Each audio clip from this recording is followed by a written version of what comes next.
কারিমের ভিতরে বলতেছেন, আল্লাহর পথে যারা শহীদ হয়, দুনিয়াতে ওলি হয়ে যারা মৃত্যুবরণ করে, তাদেরকে তোমরা মৃত বলো না, তারা হচ্ছে জীবিত। জোরে কোন সুবহানাল্লাহ। এজন্য আমি আমার ভাষায় বলি, আগামীকালের সূর্যটা পূর্ব দিগন্তে উদিত না হয়ে পশ্চিম দিগন্তে উদিত হলেও হতে পারে।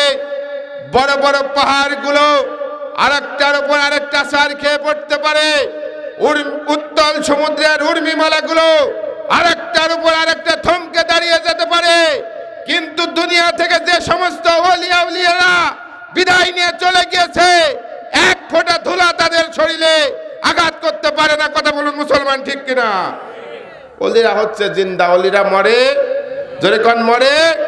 এই জন্য আপনি যেটা না জানেন, ওলির কাছে একজন হক্কানি দরবারে এসে হক্কানি ওলির হাতে মুরিদ হয়ে আপনি সেটা জেনে নেন। কিন্তু দূরে বসে এখানে আসবেন না, বসবেন না, ওলির বিরুদ্ধে কথা বলবেন, এটা ওলি প্রেমিক, এটা পীর প্রেমিক, মুরিদেরা সহ্য করবে না। কথা বলেন মুসলমান, ঠিক কিনা? ওইদিকে লম্বা করব না, আলোচনা একেবারে সংক্ষিপ্ত সময়।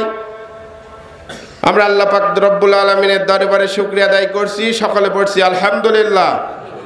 দরুদ পড়ছি রাসূলুল্লাহ সাল্লাল্লাহু আলাইহি সাল্লামের প্রতি, যাকে ভালোবাসলে, যাকে অনুসরণ করলে দুনিয়াতে শান্তি এবং আখিরাতে 100% মুক্তির গ্যারান্টি। জোরে কোন সুবহানাল্লাহ। সেই নবীর প্রতি, এই রাসূলুল্লাহ সাল্লাল্লাহু আলাইহি সাল্লামের প্রতি আমরা সকলেই আরো একবার দরুদ সালাম পাঠ করি। সকলে বলছি সাল্লাল্লাহু।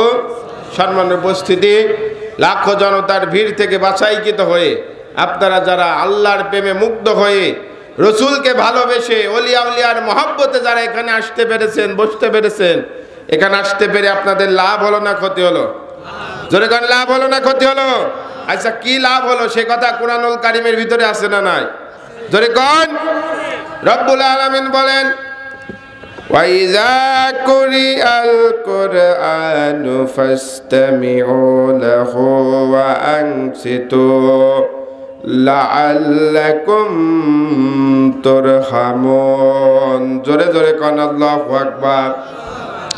আল্লাহ পাক রব্বুল আলামিন বলছেন, শোনো হে দুনিয়ার মানুষেরা, যখন তোমাদের সম্মুখে মহাগ্রন্থ কুরআনুল কারীম থেকে আলোচনা করা শুরু হয়ে যাবে, মহাগ্রন্থ কুরআনুল কারীম থেকে তাফসীর করা শুরু হয়ে যাবে, মহাগ্রন্থ কুরআনুল কারীম থেকে রাসূলের হাদিস থেকে যখন রাসূলের কথা বলা শুরু হয়ে যাবে, হক্কানি দরবারে যখন হক্কানি পীর মাশায়েখদের নিয়ে আলোচনা শুরু হয়ে যাবে, তোমরা রাস্তাঘাটে বাজার ঘাটে কেউ এলোপাতাড়ি ঘোরাফেরা করবে না।